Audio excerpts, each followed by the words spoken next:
Ladies and gentlemen, good evening and welcome to another episode of Trudge Report. We are a recovery-based podcast. My name is Sean and I'm your host. I'm joined by my good friends and fellow trudgers. Please remember to listen on Apple, Spotify, or wherever you get your podcasts.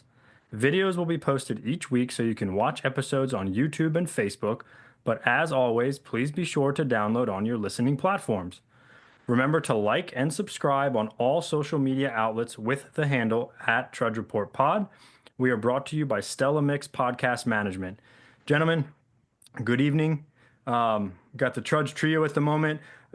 Real quick, big shout out to Janine and Roy. They've literally been sick and laid up for like over 2 weeks. I hope they're okay. I chatted with her yesterday. She said she was feeling a little better, but then her husband Roy got really sick. And then today she said that they were just both down and out for the count again. So I don't know what it is. Yeah, there's something going around like I mean, I don't know if it's just out west or whatever, but it's something that starts with an M. My sister told me today, but I guess like the whole family's been like sick for a month, and it's like COVID, strep, and several other symptoms like all rolled into one. It's I like hope not, man. 3 to 4 weeks to get. There was the Wuhan virus a few years ago, guys. This is, you know what this is? This is the Iranian virus. It might be. It might. This is the Iranian bird flu or something. Maya's been sick for 3 days, 103 fever, and she tested positive for strep, dude. Yeah. Here we go. Yeah. Let's go around the horn. Let's go, Danny P. We'll start with you. You're top left of my screen. What's going on? How's everything, bud? All right, yeah, like I just told you guys, Maya had to leave school early on Friday, and she had like a 103 fever and tested positive for strep, and she still had a fever the last 2 days, but she was feeling better finally today, so hopefully that's on the mend and doesn't spread like we just said throughout the whole household. We've been trying to keep that separate and buy new toothbrushes and doing all the things, and just hoping, man, because we've had strep pass through this house like so many times. It's just wildly annoying at this point. Strep's tough, man. Oh yeah, it's brutal, dude. It's brutal. But we had basketball playoffs Saturday. We lost our morning game, but these kids, we were shorthanded, missing our two best players, and these kids fought like champions, man. It was like I was so proud of them. We played like the best team in the league. They were undefeated, and we were within 2 points the whole game until the last minute. And it was just an amazing, overwhelming, heart-filled experience to watch these kids come together like a team. And now it's on to a little bit of softball, a little bit of Bexley softball going to be coming to you live soon.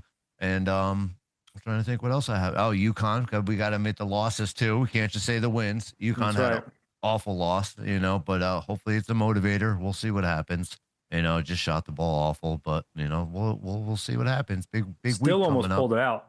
Still, still almost pulled it out, man. I mean, they had it right there. I mean, it looked like a lack of effort all game. Yeah. They were playing to their competition the whole entire game.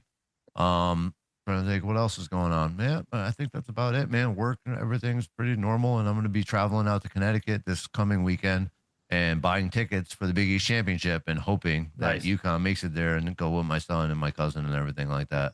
So we got that to look forward to. And 70 and sunny today, 70 and sunny tomorrow. Let's go, baby. Yep. Awesome. Good stuff. What's up, Greg? Nothing, man. You know what grinds my gears anymore, dude? And I know I'm going to sound like a broken record or whatever for this. Daylight savings time can suck it, dude. Maybe I'm going to sound old saying this, but like my life is entirely too structured at this point to have to react to this, lose hour, gain an hour, all that. Ugh, I can't stand it, dude. Like we really should just do away with it entirely, But I digress. That's first world problems, I suppose. So, what else? So we had Peyton had a couple back-to-back birthday parties he was invited to today. Oh, that's a long day right there. Oh, dude, it was a long day. It was a juggle because they overlap. So we had to like be the people that are like, we gotta leave early for this one. So is he still at the age where you can't just drop him off and go, or do you got to be with him? Well, so we would have because we have done that a couple times before, but like the couple that the first party was for, like Lauren's been friends with them for quite a while. So like since both their oldest son and Peyton were like little, so we just hung out, and then we stayed there, and then we had to take him to the other one, and those people are like our neighbors, and again, they've been friends for a while, so we just stayed. And they were both parties were at roller rinks, so Peyton got on some rollerblades for the first one, and he was like a little bit, he's struggling, he definitely like hasn't skated that much. Yeah. And I'm sitting there, I'm like, I wonder if I still got it, or if I'm gonna end this day with like a broken elbow or kneecap. And I'm like, yeah, well, we won't try. And then we get to the second party, and it's also at a skating rink, and I'm like, you know what? This is God, man. This is God telling me second one. Take my $8 and give me a set of quads, big dog. Let me go. And dude, it was like riding a bike out there, boys. I felt like I was in high school all over again. All the terrible music playing, and just a good time. That's awesome, man. That's awesome. Your boys still got it on the skates, gentlemen. Yeah, boy. Yeah. So yeah, that was our weekend in a nutshell.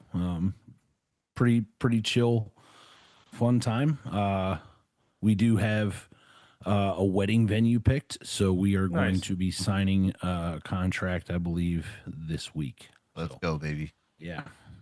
So Congrats. big load off. Now it's on to all the other fun stuff. So When you guys what do you guys think about this? What are your thoughts on this? I'm thinking about going the route of buying a suit as opposed to renting one. What do you guys think about that? Yeah. I know. I guess it Sean, depends I know you on rented yours, right? Oh You yeah, rented your yeah. Tux, yeah. You rented it from the same spot that Bill did, right? Yeah, I mean, I guess it depends on if you plan on wearing it again. Yeah, we the people that were throwing the party, one of the parties today, the dad, he's like runs one of the like high-end shops here, and but they don't rent, but you know, I'm thinking about like, I mean, I guess if they're somewhat around the same price, that really doesn't make a difference. that's the thing is if it's like the same price as a rental, why not take a nice suit out of the deal? Yeah, you know, exactly. Yeah. It would be a purely financial decision for me. You know what I mean? If it was, I would 100% keep it. If it's like even within $50. Greg will be busting out excuses left and right to wear that bad Yeah. boy Right, once dude. every 4 months. Coming into Applebee's like the Don. yes. So Good stuff. Well, congrats on the venue. Good Thank stuff. Yeah, it's awesome. All good on over here, man. Busy weekend as well. Girls had golf and t-ball yesterday. Those are always busy days. We had a recovery dinner last night, annual event. Took the wife and all the kids to that. It was wonderful. Sophia got asked to come on stage and pick the raffle tickets out of the box and read the numbers. So she was loving it, man. She takes after her dad on that. She likes being in the spotlight, but she did good. Today was cool. I played golf with 3 of my cousins and my dad. It was one of my cousin's birthday today, and I got to bring him to we have a brand new course up by me that's like unbelievably nice, and for whatever reason, it's like dirt cheap still because it's so brand new. So I got to get them out there. It was just, I don't know. I play golf with a lot of friends, and it's always fun, but like something special about playing with family. And you know, one of my cousins that I played with, I used to drink with a lot, and I owed him an amends when I got sober, and I did a lot of. I was a huge pain in his ass for many years, and we're obviously many years removed from that. He's married with a kid as himself, and all that, and but it was just, I don't know, it was cool, fun day. And then we had that same cousin whose birthday it was. We had family dinner at their house tonight, and pizza and all that stuff. So just a busy weekend, man, but full, all good. Greg, to the daylight savings point, I love this time of year because it gets dark later. I get another that's nice. hour of I get to play golf later, and I get more daylight, and then it gets to the point where it's light till like 8:30 at night. But I got to admit, obviously our cell phones update automatically, right? But I still have a digital, like old school alarm clock next to my bed that I have to manually change. That checks So out. like, and I didn't have to get up super early, so I didn't set an alarm on my phone. So I just was like peeking it. I was like, oh, it's 6:30. Oh, it's all right. I'll get up. Yeah, I've got plenty of time. I got take my time. And sure enough, I got up and thinking it was like 6:45 in the morning. It was really like 7:45. So it kind of got me a little bit, but I don't really know what the point of it is. I know they say it was for farming at some point, but I don't really understand. Like, there's still 24 hours in a day. correct. You know what I mean? Yeah. I don't really understand. Did you guys know they don't do it out west? I just Like found in that out. like out west in like California. Yeah, Arizona. My friend was in Arizona, and she was like, "Oh, it's only 2 hours behind now," and I was like, "What?" Yeah, they don't do it out I've there. heard that, but I wasn't like Yeah, positive if it was true or no, not. yeah, Are you yeah. sure it's not just them? Like they've decided they're not going to participate. No, So because they were just visiting. Just a Yeah, neighborhood. yeah. not Yeah, it's us, just damn it. yeah, yeah. It was like the wild. I was like, I didn't know that was a thing. Half of the city of Phoenix is late to work because they just refuse to Right. participate. And Yeah. Not the Migos though; they'll be on time. No, yeah, always, dude. Always. They'll always be on time. but yeah, what's his name? Governor DeSantis over here in Florida was talking about doing away with it at one point too, but Yeah, I don't know. they Those just pol- better do away with it the right way. those Not not politicians, they not like not to the just bad talk. way where we get less light. Yeah, Right. yeah. Make sure Good they make the point. right decision because I don't trust politicians to make that decision right. Yeah, I agree. So, well, I mean, guys, let's get the listeners what we're really all here for tonight is to break down the war in Iran. Yeah. Each of us to give our expert legal, political, and military guidance and advice. I had some senators and some congressmen reach out to me over the weekend, and no, all kidding. All kidding aside, I was thinking about this today, and I know we're not getting political, and I'm not about to get political, but I think it's a really, no matter who you are, where you live, it's got to be a scary time, and to a degree, right? There's like a level of like shit, what's about to happen, and I think this is where I net out, and I truly feel like I think I would say this no matter what the current administration is in our country. I know everybody joked about Joe Biden and all that stuff and all that, but I have to believe that when it comes to serious matters like this, like at a certain point, they're not going to listen to us, right? They're They're just not going to do even what's necessary. necessarily going to listen to the quote people. I have to just trust that they know what they're doing. And I know that's a broad statement. It's like, well, maybe they don't, but like there's a lot of really smart effing people in our military leadership and at that level of leadership that knows what they're doing and has studied this and has exhausted every single avenue and resource. And I just have to trust as a powerless American or a powerless human being that like they know what they're doing. You know what and I al- mean? and I know also, that's dude, weird, but no, but like I agree with that too. It's like going to the doctor. I don't Google doctor him. I trust he knows what he's doing because right, I'm not that much of an expert to right, where it's the same. Like I take that in every aspect of life. The car mechanic, you know what I mean? Like it's the right. that, but and also like they're also privy to just like a doctor or anything. They're privy to a whole bunch of information that we are not. Correct. That's what I mean. And Yeah. they have all intents and purposes, whether you think the president's a doofus or not, or whether you thought the last president was a doofus or not, there's a lot of really, really smart people that 24/7 around the clock is like up to speed on this stuff and have assets in place and have intelligence and just all kinds of stuff. So I just have to trust that they know what they're doing. I pray for not just American lives, but all lives, really and truly just all lives and stuff. So I don't know. Felt like that was at least something we should. I don't know. It would have felt wrong not to at least bring it up because it's a major Yeah, thing, it's a current event. Yeah, dude, major absolutely. thing. So It could turn into a whole, you know what I mean, a big ordeal. And yeah, I Oh honestly yeah. do like me, like deep down, and like it probably won't happen, but like possibly that this could reach a point that maybe it brings people together more hopefully, than more apart. That's the way honestly, like I looked at it because hopefully, even like the Israel and U.S. company, you know what I mean, like, and I hear yeah. like and a lot of people talking and stuff. Eventually, maybe it gets to a point that maybe some information is released as to why and as to these things, but that it could bring people together that we are really protecting American citizens, and it could Hope, possibly bring it together. I'm sure I hope so. wishful thinking, probably, but No, but I that's the I way get I it. look at it. I get it. I don't know. Yep. So, This is anyways, your weekly reminder to not forget that all the crazy shit in the Epstein files. You know, there's a lot of crazy stuff going on around the globe, but let's not forget that there's yeah. a huge part of our high society that's involved in some very nefarious Um, things. didn't what's his name get? How was I might have missed the boat on this. Prince, was it Prince William, Prince Oh, Andrew? no, Prince Andrew got. Oh yeah, He got arrested, right? Yep, he got arrested. Yep. So the dominoes hopefully start falling It is everywhere. funny though, like all right, hold on a second.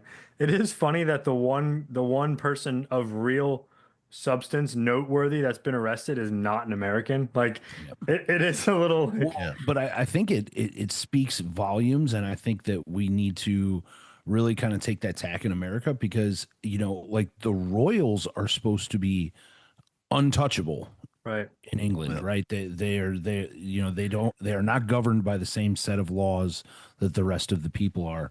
And for the royals to basically not only turn their back on one of their own, but then sit here and say, "Hey," to the police, to we're going to cooperate fully. We're behind you 100%. Do what you got to do to the guy. So Yep. Yeah, there's so many levels to it because like I feel like it falls into the same category of what we just said. That we're not privy to any kind of information or things or acts or what, like, you know what I mean? Why this person's getting arrested? That it's like just so hard, man. To like you just gotta trust it, and it's like kind of is what it is because who am I? And you know what I mean? Whether it's the government doing this or the government doing that, or people in conspiracies about COVID and creating clones and all this. You know what I mean? It's just like, dude, I'm not well, and gonna. again, and not to get too political and whatnot, but I think a lot of it is very telling when you have what you had happen over this past week in Congress, where they unanimously voted on both sides to not release a lot of information on which ones of them have had sexual harassment stuff filed against them and all that kind of stuff. They all voted well, not unanimously, but it was overwhelming majority voted to keep that information all classified. And I think that is very telling because Yeah, heaven forbid the American people know who they're voting for. Right. Yeah, I Right. look at Yeah. I look at that opposite though. You know what I mean? Because Yeah. Trevor Bauer, you know what I mean? You have True. this one guy that has his The ball player? yeah, Yeah. yeah. Yeah. So you have I- one secretary that said that you looked at her the wrong way, and now this guy and his family's life is ruined. Like I mean, I look at it as the opposite of that because you don't. The same thing, man. The information is like you want them, like to release, and that's kind of like what the newspaper does is telling you they don't want you to release. Like it's not in the conjecture that 60 million people were raped inside the White House and all these senators and stuff like that. I just look at it opposite of is like we live in a day and age where like if there's something sustained that someone gets arrested, it should be released. But if these are human resource files and stuff like that, I mean, I just don't think that we're privy to that because if there was something that was arrestable or an offense, that it's I just don't think it's worth ruining everyone's lives. And I do see that side of it as well. I get that wholeheartedly, but at the same time, we're electing our politicians because we're holding them to a higher standard. Oh yeah, agreed. A higher moral standard, Mhm. and ethical standard as well. So Yeah. yes, and but Yeah, I can no. see your point for sure Yeah. because like what does it take but one person's hearsay to ruin somebody's life as well? So there's that. Well, I think it goes back to what we said last week or even the week before. Like, you just don't still know what's true and what's not. There's so much out there. I do think that it's slowly the truth, or at least a clearer picture, is slowly starting to come out. But I don't know, man. It's so hard. It's so hard We to have really all figure out what is the and what isn't. wealth and knowledge at our fingertips, and yet we still there's the misinformation out there makes the water so muddy. Well, it's kind of like that whole theory. Like, you just throw out a whole bunch of different scenarios. You throw out as many as you can, and you point the finger at as many people as you can, and you smear the name and just mention the name of as many people as you can, and you just cause confusion. You cause mass confusion, and then you just literally don't know what's what and what's not. So Yeah, and it's so hard, man, because like that's like the lens I always look it through is like full sympathy. You know what I mean? To where it's like the one guy that will get swept up that did absolutely nothing, and now his kids can't go to school, and now his wife he gets divorced because of it. Like that's the way I like. You know what I mean? yeah, Like I you're just right. like I feel like sympathy for that guy, but that doesn't make it right for everyone else to do Yeah. what they do and not get exposed. You know, Yeah, it's like such a hard catch-22. look at Bill Cosby, man. Innocent as can be. Jeez. I'm just kidding. I'm just OJ, kidding. OJ Simpson, let's go. I'm just kidding. What was I forgot? I done forgot his name. The quarterback, Deshaun Watson. Come on, man. Oh Like, look, the yeah, guy can't even, yeah, come yeah, on. No, I Let kid. him I live. just Let him live. kidding for all the people who will never yeah. watch this to see our laughing faces. We take this stuff as a very serious matter.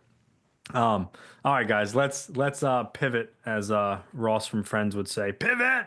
All right, so a few weeks ago, good amount of weeks ago now, we talked about inventory, house cleaning, cleaning our side of the street, right? Like getting this stuff out on paper, talking to somebody else about it, make restitution, make amends, apologies where necessary. We enter a phase of this recovery talk, and for those who have been around recovery, I'm sure they're sensing a pattern at this point. But we're entering a phase of, all right, we've kind of cleared, like in theory, we've cleared away all the wreckage of the past, or at least most of it, or at the very least, we're working on it. We've made a good dent in it. We've got it all down on paper. We've talked to somebody. We've made amends. We're cleaning our side of the street. But Greg, does that mean that like we're these perfect, recovered, sober human beings from this point and we never make another mistake? I don't think it does. No, No. it doesn't. So talk. So I was to set that up. So I want talk about a little. What do you do on a daily basis to keep your side of the street clean? Well, like this whole thing hinges on, and we've talked about numerous times. Like I talk to my higher power. I have a daily conversation with my higher power. Upon waking and before I go to bed. And that, those kind of things are, absolutely vital. It is a non-negotiable as far as I'm concerned. And that's the way that I was brought up. Do I always do it immediately upon rising out of bed? Hit my knees? No, I don't. And, but I find when I do, like things get better, and things get, much clearer, much quicker.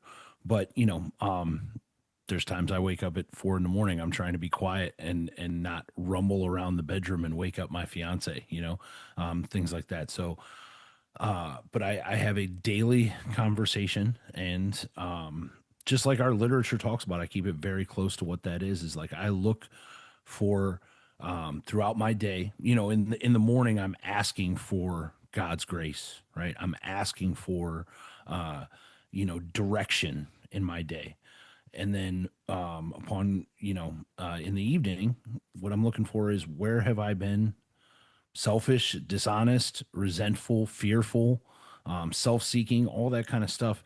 Where have I treated the rest of God's kids not so fairly, not so well, not nearly as well as I know that I'm able to? And sometimes, like, I don't wait until nighttime when that happens. Sometimes I can do like that spot check on the spot when I'm in the wrong, and maybe I'm heated in the moment. Maybe the ginger heat has come over me and my face is flush, and I gotta stomp around by myself for a minute, and then I go back into whatever situation I'm in. But damn, you know what? I'm sorry, man. I was wrong. I was wrong for that. Please forgive me, or however that conversation goes. But yeah, I do, in essence, a nightly inventory. And I think that's very important. Our literature talks about, and, I know from working in my line of work, like a business that doesn't take a regular inventory goes broke. So this process was not meant to be worked one time, right? Right. Do I need to get every single thing down on paper? Maybe, or maybe I don't. Maybe I can do it, through prayer and through some self-reflection. But either way, regardless of how I do it, like it still needs to be done on a daily basis if I'm going to keep check of my actions, my behavior, for sure. Dan, what about you? What do you obviously, I made the joke, are we these perfect human beings now? The answer is no, obviously not. What do you do on a daily basis to keep your side of the street clean, to set right any new mistakes? How do you go about that? Yeah, so but setting down to my knees in the morning, man, and asking for direction, and for me, it's mainly to ask to be relieved of the things that hamper me, selfishness, self-seeking, and all the things that will block me from as it says, the entering the world of the spirit, man, Mm. where everything inside and everything that I do needs to be based on how can I be most effective to others. Yeah. Whether it's at work or whether it's holding a door for somebody or something like that. And for me, like after that, like when I don't do that, because there's days, like we just said, we're not perfect. There's days when I have to get up. I woke up late and I got to go, got to go, got to go. You know what I mean? And life takes over and I do that. And you feel that. You feel that. And you might not feel it right away. But I love, like when Corey said, breathing that fresh air. It's such a profound statement for the way that we live our life. Because it's so true. It's so true. Breathing fresh air, you can feel when you're in that smog and you feel like you're walking around China. You can feel it, man. You can feel it. Or San Francisco. Yeah, or San Fran, yeah. But you can feel it blocks you off, and it blocks you off Right. from the spirit, from God in your life. It's like it blocks you off from being a good person and helping other people. And then for me, I have to do like daily spot check. You know what I mean? And that's usually bouncing stuff off of other people. Whether it's my friends or you guys or something like that. Where it's like if I feel something in that moment, I have to spot check it because for me, it's like to make it real in my head and I'm not at home or I can't write it down at that moment. I have to bounce it off somebody. And then it kind of like sets in my head, like, all right. And then when I get home at night, my biggest thing is writing stuff down because writing it down makes it and seeing the words makes it real. And it's just the littlest thing in the world. And I just had this conversation, I think with Alyssa, I think it was with Alyssa. Just had this conversation with her about it. Is that I always overtalk and I overtalk to the point where like with my customers or whoever, just to make sure they're okay and I'm being you know what I mean? Like it's I'm guilty of that too, Dan. yeah, always, dude, because I always feel I want to make sure everyone's okay. And Hmm. it's kind of like a people pleasing thing, but it's also just like I want to make sure I'm doing my best to be most effective in this situation. Is there anything like at the end of every job I ask customers, hey, how was my performance during the job? And if there was things I could have done better, what are they? So I can be most effective moving forward. And I treat that in life and the same thing because with people that are my best friends, is there something I did that could harm me? What could I have done better in this situation? Or when someone's complaining to you or, just spilling the beans. And so many times that I won't listen, I want to react with a response and give them an answer or give them advice when all they want is me to listen, and I realize that situation didn't go well. And ask, like, how can I be more effective? And that's God in your life and asking Him, taking that step back and taking that breath. For me, taking that step back and taking that breath, and then I could really see clearly kind of what's going on. But that spot checks during the day is huge for me, especially because my days with work and customers and stuff, they're all over the place. Maya, this, that, Yeah. the other thing going on is that if I don't do spot checks, then by the time 7 o'clock comes, I'm past the point of return. You know what I mean? In my spiritual being, where it's like it gets to a point, and I had to feel that to correct that course. But like I said, early on, it was a lot more simpler because life wasn't as lifey as we like to Right. say. Not as much responsibilities. Yeah. My biggest worry was, am I going to make the 5 mile walk to the hall? You know what I Yeah. mean? And what am I going to eat? Sorry, I drank the guy's milk in the halfway house. Yeah, exactly. Who's going to steal my cornbread? Yeah. But yeah, I mean, spot checks are huge. I mean, that's it. Like every morning, got to hit your knees and ask for direction. And feel that relief of whatever problem that you have this day is going to be okay no matter what. And you just need to face it. You know what I mean? Whether it's, anything personally with your kids or whatever. And that gives you the power and the strength to be in the spirit. And, just it says in our literature, effectiveness, you know what I mean? Effectiveness as a human, effectiveness as a mentor, effectiveness. Like that's, I want to try my best and through God's power that I can be most effective in life. Yeah. Yep. Dan, the over talking thing is, Oh, dude, yeah. It's so bad. I've gotten better at it over the years, but here's where, tell me if you can relate to this. I think not only do I know what you're feeling and what you're thinking, I think I can articulate and explain how you're feeling and you're thinking better than you. And I can also offer a solution and an explanation to how you're feeling and you're thinking. And dude, I'm so guilty of it, and I Yeah. sometimes just need to be a good listener, right? I That's, I just need mean, to shut yeah. my mouth and listen. Yeah. It comes from a good spot. You know what I mean? Like we're trying Well, to, yeah. I'll say this: it doesn't come from a malicious spot, right? Yes, yes. It's still selfish, it's but still yeah. self me Yes, thinking like, 100%. oh, I know what's best for you, but Yes. it's not. I'm not trying to be mean with it. I'm not trying to be malicious. Yeah. But to your point, it's like I think I can make this all okay, or Yeah. I can just don't worry. Like you don't even need to speak. I can explain Yeah. this for all of us, and I fall into that, and Yeah. some of them I'm very aware of that, and like I over explain myself too sometimes. Like Yeah. I put a point to death by just Mhm. talking about it. I've gotten much better at it over the years, but it's something I'm aware of. And so it's funny, Dan, you say all that. I want to read something from our literature real quick because this will sum it up. And you talked about the effectiveness, but it says this thought brings us to a point in our recovery where we continue to take personal inventory and continue to set right any new mistakes as we go along, right? So it says continue twice in that sentence. We vigorously commenced this way of living as we cleaned up the past. So it kind of goes in tandem with this whole amends process. Like this is something we should be doing while we're working on this list and these amends and all that. We have entered the world of the spirit. Our next function, this is what you said, Dan. Our next function is to grow in understanding and effectiveness. I was taught that specific line, I'm not trying to understand myself or my own spiritual condition better. I'm trying to specifically grow in understanding and effectiveness for everyone who came after me, right? So whether it's the brand new person to recovery, trying to remember what it was like to be 2 months sober and not 14 years and 10 months sober, right? I can't talk to a newcomer from 14 and a half years of sobriety because it's a whole different wavelength. I got to try to remember what I felt like at 2 months of sobriety and talk to that newcomer just like that. It's growing in understanding and effectiveness of others, right? And then it says, this is not an overnight matter. We're not going to be perfect at it right away or ever. It should continue for our lifetime. And here's what I love. This is like the specific instruction guide for people like us. Continue to watch for selfishness, dishonesty, resentment, and fear. When these crop up, meaning they are going to crop up, I promise you they will. We ask God at once to remove them. We discuss them with someone immediately. We make amends quickly if we've harmed anyone. Then we resolutely turn our thoughts to someone we can help. Love and tolerance of others is our code. And I know you guys are very familiar with that. I know, we've all read that, but that is, me, I never like to say, oh, this is more important than this part of this, or that's more important. But this is kind of like, okay, we've worked this process up to now. We've done the inventory. We've, talked to someone about it. We've made these bulk of our amends from our past. But now it's about living that spiritual way of life from here on. And that is sometimes more challenging than any of it and the rest of it.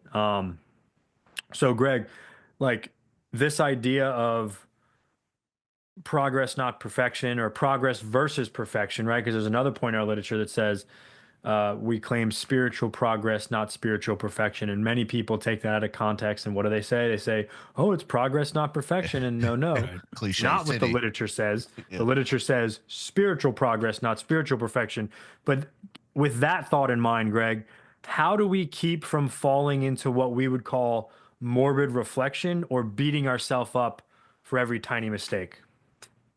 Well, in the words of our currently absent co-host, I would say, "Oh my God, spare me!" Right? And that's just it, dude. With the morbid reflection, it goes right back into the victim mentality, the woe is me that we spent so many years living and wallowing in. I mean, that's it right there. We are spiritual beings living a human existence, right? Traveling Haven't heard through that one in a human while. life through this sack of meat and bones, right? We are going to make mistakes, right? We are going to make a lot of them. This is the process we just talked about is what we need to do to fix those things on the daily. But to drift off into, oh, I'm just such a horrible person, and why can't I just stop being like this? You absolutely can. It's done through action. The passage that you just read, Sean, the two words that stick out to me the most: vigorously and Yeah. resolutely. Yeah. Right. So we're not only doing this, we're action with great energy or robust force, right? But the resoluteness of it, right? The deep down in my core, I know that these are the things that I must do if I want to be a good human being and be worthwhile to my brothers and sisters out here on this planet, right? And that those are the two things it comes down to for me. It's not, do I don't drift off into morbid reflection. Are there times where I might say to myself, "Hey man, you knew way better. You knew better and you just need to be better." Sure. Absolutely. I think that's a true measure of a man right there, is to be able to really sit there in silence and look at your mistakes and analyze them and say, "Hey, like we both know we know we're better than this," right? Hmm. But to sit here and like that victim mentality is when it says later on in our literature that we recoil, if tempted by alcohol or drugs or whatever, that we recoil from a hot as from a hot flame. I recoil from that. And I'll tell you, like, there's times I've needed to stop myself from, when I'm talking to a newcomer or talking to somebody who's not even a newcomer yet, but they're still drinking, they're still using, because when that victim mentality starts to pour out, like, I see so much of myself in that and the way that I used to be and blame the world for all of my problems. That I almost, like, I got to stop myself from, like, letting that person have it, because it's not Yeah. their fault. They're stuck in it, at that moment. Right. But I was stuck in it for too long. I don't need to be stuck in it anymore. Yeah. Dan, why is it so important that the word promptly, right? We like right away, promptly. Why is it so important that word exists, that we carry out this practice promptly, that we don't let it go for days and days and days, and God forbid, weeks and weeks, that we take when we become aware of a mistake we've made, that we owe an amends? Why is it so important that we do it promptly? Why is that vital? Because the last step of the relapse is taking the drink. Mm, It's like that's really the biggest thing to me, is that I know all the things add up. It's like, and same thing where we are that's now is good. that we talked about it last week, man. Someone told me, all right, now you're done drinking. Now what? It's the same on both sides of the street. You know what I mean? Because that's like, you're going to lead up to like the stuff in the middle. You know what I mean? Hopefully there is no end, but the stuff in the middle is the meat and potatoes, and there's a reason, like Sean, you said that, no one part is better than the other and stuff. But there's a reason for me and my mentor, and he put him in my life. You know, the first thing we ever did together was working on a morning and a nightly routine. Yep. That was the first. We didn't read one page, nothing like that. Is the first thing he set me up to do a nightly inventory and what I needed to do in the morning, just to set a baseline for this. So like everything that with this is coupled in the spiritual life. It really is. And like, the morning start to me is like super key. But Greg said it too, man, is that being a man, you know what I mean? How, whatever way, or a woman, whatever, like, but being able to look your mistakes in the eye and to Mhm. try and make them right, and not woe is me, and say, but I could have did that, you know what I mean? And just saying, hey, man, I messed up. I'm sorry. Let's make it right. What do I got to do to make it right? It, I even refrain from saying, because it could be a lie.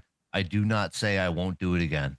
I will never Yeah. say that. I will never say that, because that's the, you know what I mean? I can't speak Right. that with 100% certainty that that's going to be a thing, and I won't do that and say that lie, because that's back to the using days. You know what I mean?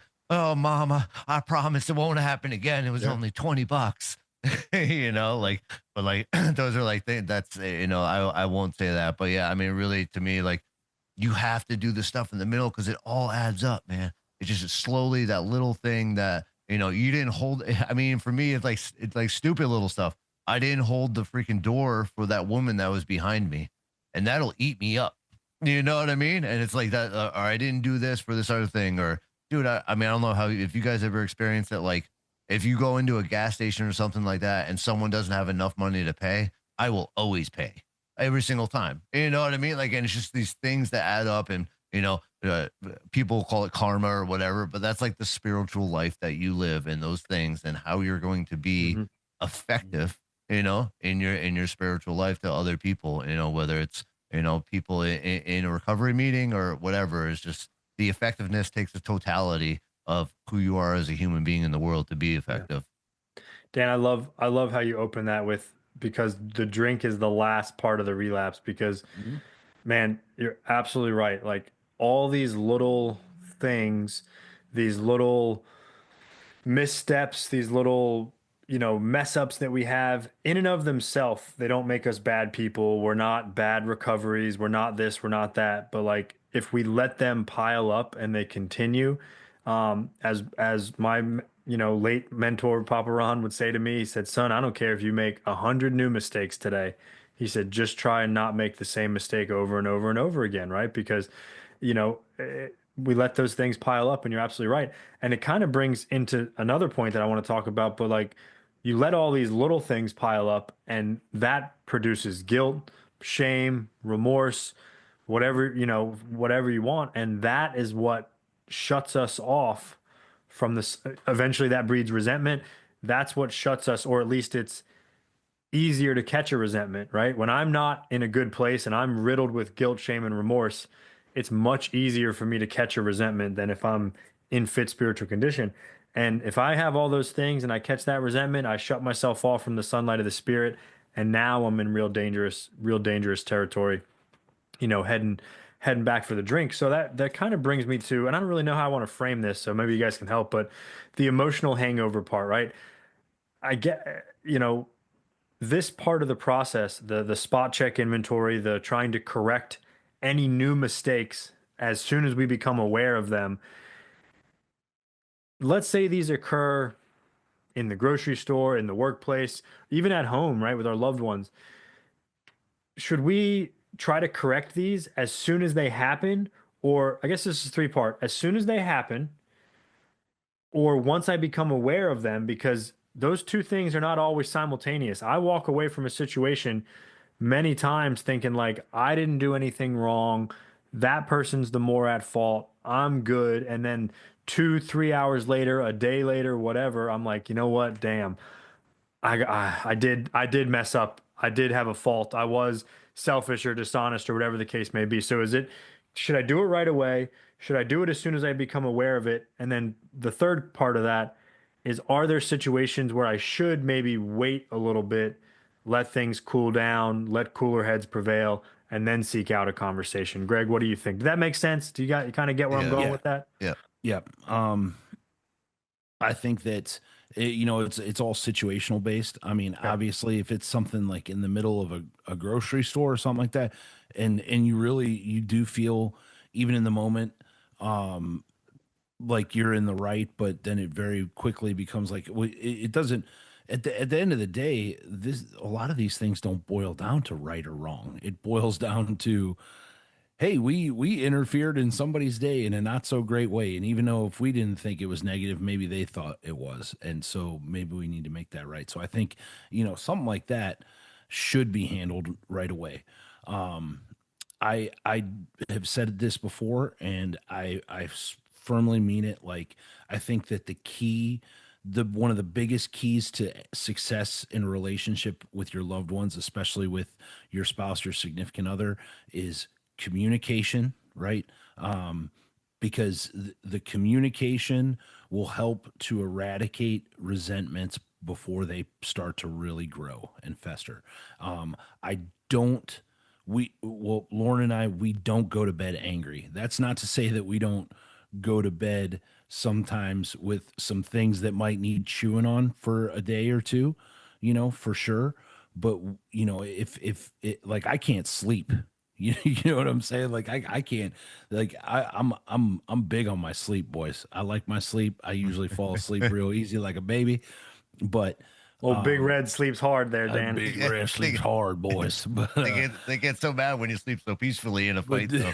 I know, dude. I It's know. so bad. And I can't, dude. When we're like really kind of if we're butting heads, like I can't. So I have to talk that out at least to a point where it's like, hey, you know what? There's some stuff we got to talk about, and we'll talk about it tomorrow. We'll talk about it in a couple of days. But I love you. You're the person that I chose, and good night type deal. And Yeah. that's what it has to be, Let So me let me Paul, hold me stop you right there yeah, go because ahead. I agree with that because, and I think we talked about this not too long ago. Yeah, People, you hear a lot of people say, and if this is their how they deal with it, fine, totally cool. Their situation works for them. We say, oh, we never go to bed angry, or we never go to bed without resolving an issue. Like, sorry to break it to you, when you've been married a long time or just together with someone for a long time, sometimes there are arguments or conversations that hmm you are not going to come to a resolution at 10:30 p.m. on a Tuesday evening. right. And to your point, Greg, I love you. You're the person I chose. There's nothing that can change that. Let's go to bed and reconvene in the morning. Like that is, Yeah, I think that's just a healthy way to go about things. Sometimes, not all the time, but like sometimes it's okay to do that. yeah. That's all. I just want to say And that. well, and like I need to remind myself of that sometimes because I'm the one that like if there's something wrong, I'll be what's wrong? Yep. What's the and like I'll pick it Tell and me. I Tell me what's wrong. right, exactly. And sometimes I need to take my own advice, which is like, hey, be a man, shut up, sit in the silence and just, you know, be okay with it Yep. and just take it all in. So Our significant others, they know that they can talk to us anytime they want about mhm, anything at any point in time. We don't need to like, if we can tell something's wrong, what's wrong? Tell me. Let's right. talk. Come on. Like, I can be okay not knowing for right now. Absolutely. And that, like I said, I got to tell myself that quite often, but it's part of it is this process that we're talking about, right? Is it's coming from that. Like I want to resolve it. And I think that's part of the thing, right? Is like our own kind of inner selfishness is kind of brewing and tied right into that because it's like I want to solve this. I want to, Right. but maybe that's not the right time. Maybe we do need to just chill and kind of let those things play out. But I don't think the answer is ever to let them linger to a point where there is, like I said, some serious resentment brewing. And that's not even just with our significant other. I think that goes with the people you work with, Across the board. the friends you have, yeah, all that, your family, all that for sure.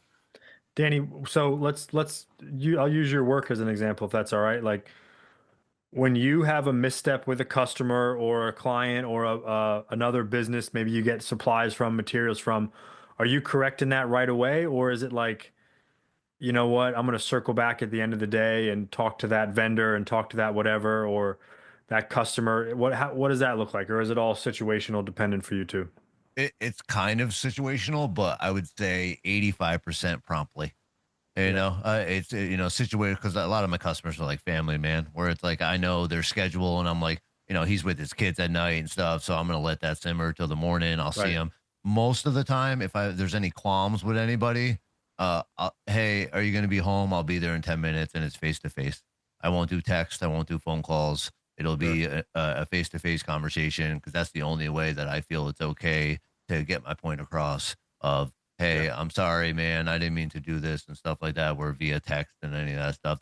That's huge to me is face to face actual communication. Right. Right. Not doing it via text and phone. But yeah, I mean that's kind of situational. But yeah, that stuff promptly. But I love like what you guys said. I mean that's we're a big proponent of that here too. Is like in a relationally is the simple you okay you good, and then if Mhm. there's an answer cool. If there's not an answer, moving on. You know what I mean? Because like that's just a little check in. You know what I mean? Where it's like, because I've been asked, "Are you okay?" And I was kind of waiting for her to ask that, and then I spilled all the beans. And same Hmm. thing on her level. You know what I mean? Where you just do that, but like also like you said, like trusting that they feel okay to say something to you, but it's just like that Right. little nudge. And then if there's any kind of qualms, sleeping on it in a relationship to me, like that's the best thing you could do because everyone comes back to it with, what I mean, a wider perspective on Sure. things. Yeah, I always have a better and a better perspective in the morning, usually Yeah. after I've had a good night's sleep and said some prayers and spent some time with God in the morning. Um, so I want to kind of close this part of the segment with one more reading that you guys are very familiar with, but I, I again, I hesitate to say that any part of this recovery process is more important than the other, but I do think that where we're at right now, what we're specifically talking about today is vital to sustained and continued recovery, right? Mhm. Because we've talked about it. It's one thing to make the decision and tell somebody else about it and put it on paper. Like that's all vitally important as well. And I get up to a certain point and I start to make a lot of these amends for past mistakes, but I have to live now, right? I'm living in the spirit world now. God wants me to live in the here and now, the fourth dimension, as our literature calls it.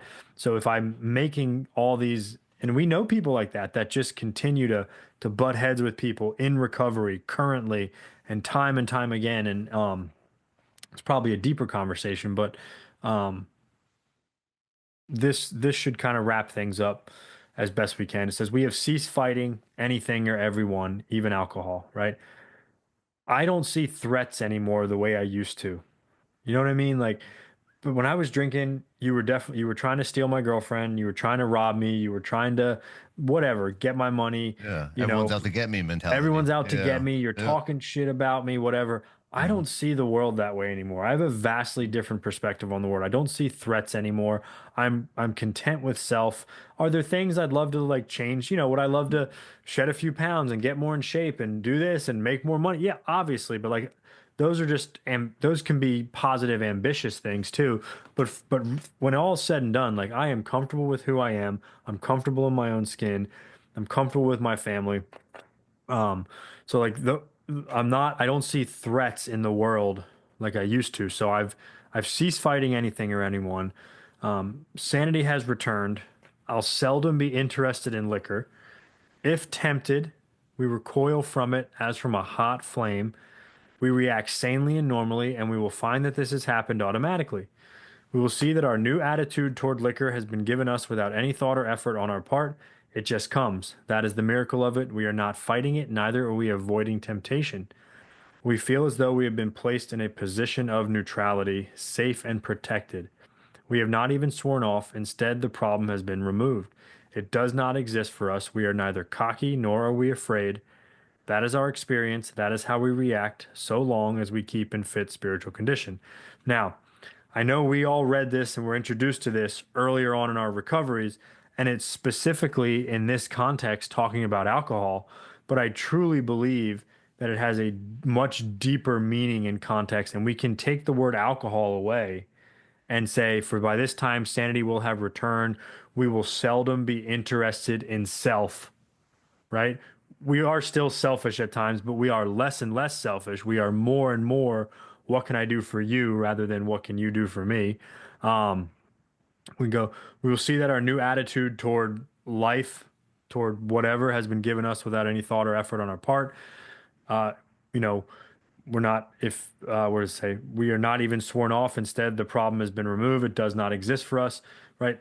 These are things which we can carry on in our life as a result of everything we talked about tonight, of what we're going to talk about in the coming weeks, but most importantly, circling back to that decision we made to turn our will and our lives over to the care of God. We get to this point in the recovery work, this the first time around, we're not living for ourselves anymore. We're living for God. We're living for other people, right? Yep.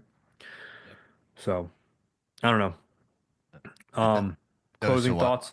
Go Yeah, ahead, Dan. it's always so wild. You know what I mean? The full spectrum, 360. You know what I mean? That you're doing when we were out there being selfish and all this Hmm. stuff, and then you realize that all I had to do was be in well, believe in a higher power. You know what I mean? And be unselfish.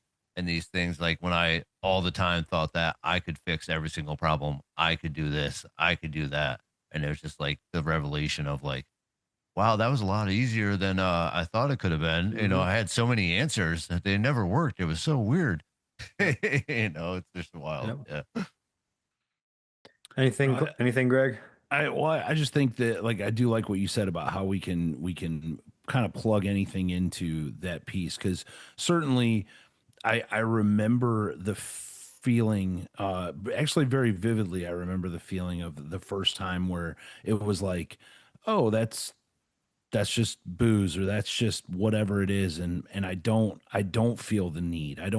Not even that I don't feel the need. I don't really feel anything about it. It's not, oh my God, get that away from me. And it's also not, on the other side, like that I'm overthinking about it. It's just, well, there's some booze, or there's some people smoking weed. I'm at a concert, big surprise there or whatever.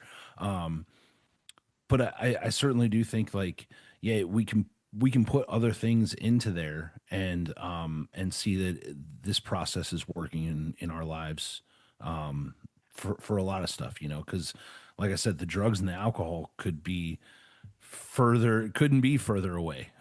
Nowadays, it's the thoughts of, am I doing the right things for my family? Am I doing the right things for other people? Am I trying to go out there and be the best human that I can be? And we fall short of that ideal at times, but this is part of the work. But